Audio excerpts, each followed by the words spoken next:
সুপ্রিয় দর্শক, আসসালামু আলাইকুম। জীবন গল্পে আপনাদেরকে স্বাগতম। প্রতিটি মানুষেরই জীবনে গল্প থাকে, তারই ধারাবাহিকতায় আপনাদের সেই পরিচিত মুখ, তার ভিডিও অনেকেই দেখেছেন, তাকে চেনেন অনেকেই। আর যারা চেনেন না বা তার গল্প শোনেন নাই, তাদের উদ্দেশ্যে আবার এসেছি আপুর বাড়িতে। সে কেমন আছে সেটা দেখার জন্য বা তার গল্প আবার নতুন করে শোনার জন্য। তো কথা না বাড়িয়ে সরাসরি আপুর কাছে চলে যায়। আপু, আসসালামু আলাইকুম। ওয়ালাইকুম আসসালাম। আপু কেমন আছেন? জি আলহামদুলিল্লাহ ভালো, আপনারা কেমন আছেন? জি আলহামদুলিল্লাহ ভালো আছি আপু। তো আপু এখন কি করতেছেন বর্তমান? এই তো আগের কাজই করছি। আজকে কাজ করছেন আপনার? এর আগে তো একটা ভিডিও পাবলিক করছি, তাই না? ওখান থেকে কারো রেসপন্স পাইছেন কি আপনি? না না, এখনো পান নাই না? জি না, আচ্ছা, আসলে ব্যর্থতা আমার না আপনার? আমাদের ব্যর্থতা না আপনার? সেটা তো আমি বলতে পারলাম। অথবা দর্শকের, কারণ দর্শক মনে হয় ভিডিওটা বেশি বেশি শেয়ার করে নাই, এই জন্য অথবা আপনি আপনার মনে মানুষ খুঁজে পান নাই। তো আপু, যারা নতুন দর্শক তাদের উদ্দেশ্যে আপনার ডাটাটা দিবেন। আপনার নাম কি? আদিবা, আদিবা। Home district? বরিশাল। বরিশাল। ফ্যামিলিতে? আমি বাবা মা। আপনি বাবা মা।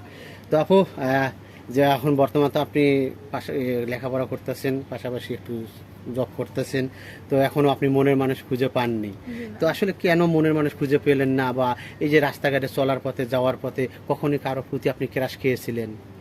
জি অনেক আগে।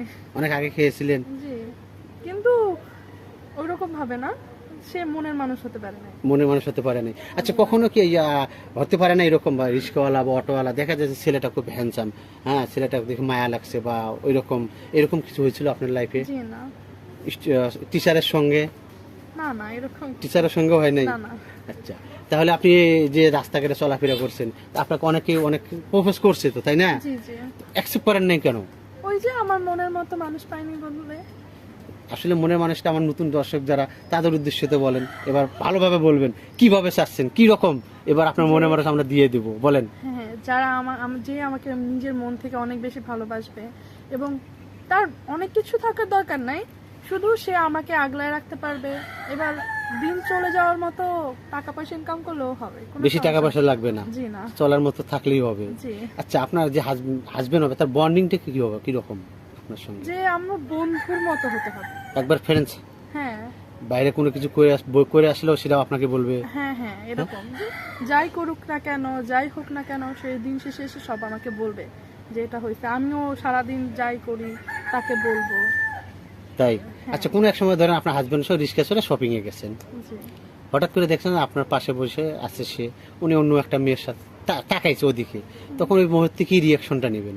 সে তাকাইতে পারে, কিন্তু সে যদি অন্যভাবে তাকায় তখন একটু রাগ হবো। মানে টাকার লুকিংটা দেখবেন যে আসলে হ্যাঁ, কি হ্যাঁ, নজরে হ্যাঁ, তাকাইছে। হ্যাঁ, হ্যাঁ, অবশ্যই। হ্যাঁ, এরকম জি, না, দেখলো যে আপনার একটা মাইন্ড খারাপ, নেগেটিভ পদে তাকাইছে, ওই মুহূর্তে আপনি কি রিয়াকশনটা নেবেন? যে আমি তাকে বুঝাবো যে তোমার বউ আছে, তোমার সংসার আছে, তোমার এটা করা উচিত না, এটা আমি থাকতে বাবা, কেন হ্যাঁ। অন্যদিকে চোখ তাকাও, জি, অবশ্যই। এইভাবে বলবেন। ঝগড়াঝাটি এখানে হবে না, না কাজে না, ঝগড়াঝাটি হবে না। এটা বুঝার মাধ্যমে আসলে যদি ভালো একটা কাজ বা খারাপ কাজ হয়, যদি ঠান্ডা মাথায় একজনকে বলা হয়, অবশ্যই সে আর হুটহাট করে কোনো রাগ উত্তেজিত হয়ে কোনো কথা বললে, ভালো কথাও খারাপ লাগে। জি জি, আচ্ছা আপু, তো যাই হোক, আপনার দোয়া করি আপনি আপনার মনের মানুষ পান। সুপ্রিয় দর্শক, আপনি আদিবা আপুর জীবনের গল্প শুনছেন, অবশ্যই ভিডিওটা বেশি বেশি করে শেয়ার করে দেবেন। আচ্ছা আপু, আপনি রান্না করতে কি রকম পছন্দ করেন? রান্না করতে মোটামুটি সব পারেন? সব পারি না। কি খেতে পছন্দ করেন? বিরিয়ানি, বাইরের খাবার? হ্যাঁ ওই টুকটাক। চটপটি কিরকম খেতে পারেন? হ্যাঁ ভালো, চটপটি? হ্যাঁ। কখনো কি চটপটির প্রেমে পড়ছিলেন, না চটপটির মামার প্রেমে পড়ছিলেন?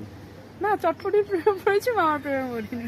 মামা যদি ভালো করে না বানাইতে চটপটিটা, তাহলে তো কি টেস্টটা তো আসলে মূলত চটপটি মামার প্রেমে পড়া হয়, কারণ মামা তোমার হাতের চটপটির অনেক মজা, হ্যাঁ, হ্যাঁ, হ্যাঁ। এইভাবে তো বলে, তাই না? জি, তাহলে তো মামার প্রেমে পড়লো, তাই না? আচ্ছা, আপনি যেহেতু বললেন রান্না বান্না করতে পছন্দ করেন, স্বামীকে কি রান্না করে খাওয়াইতে পারেন? যদি রাগ করছে আপনার স্বামী, সাপোজ আপনার স্বামী রাগ করছে, তখন আপনি রাগটা কিভাবে ভাঙাবেন? জি আমি তাকে বিরিয়ানি রান্না করে খাবো, কারণ এটা আমি অনেক ভালো পারি। সে যদি বিরিয়ানি না পছন্দ করে? তাহলে তাকে মিষ্টি জাতীয় কিছু বানিয়ে খাওয়াবো। যেন মিষ্টি কথা মুখ দিয়ে আসে, হ্যাঁ হ্যাঁ অবশ্যই। এই জন্য অনেকটা আজ ভালো লাগলো আপনার কথা শুনে, যে রাগের সময় মিষ্টি খাওয়াবেন, তাহলে মিষ্টি মিষ্টি কথা বলবে নাকি? জি, আচ্ছা আপু, আপনি তো নামাজ কালাম পড়েন তাই না? জি। আচ্ছা মাশাআল্লাহ, আপনি চাই আপনি এরকম নামাজ কালাম পড়েন। আচ্ছা আপনি যেহেতু বলেছেন টুকটাক সবই রান্না পারেন তাই না?